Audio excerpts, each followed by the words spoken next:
Hello everyone, welcome back to our channel Login Assist. In this guide video, I will show you how to ask questions to Grok. So first of all, what you have to do is launch open Grok application.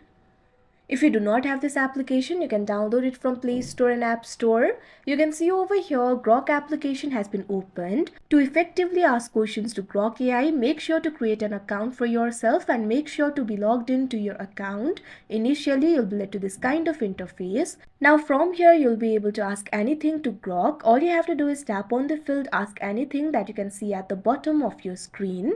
Now what you have to do is type in your question. Here I'm just going to type in my question. You can also attach the files and photos along with your question if you want. If you want to do that, simply tap on the plus icon. After that, you'll be able to attach the photos and files over here. You can also use the features of Grok like deep search and think if you want. Now what you have to do is tap on the search icon that you can see on the screen. Now your question has been sent. Now you can see over here Grok will answer you. So that is how you ask questions to Grok. I hope you found this video helpful. Thank you for watching. Make sure to like, share and subscribe to our channel.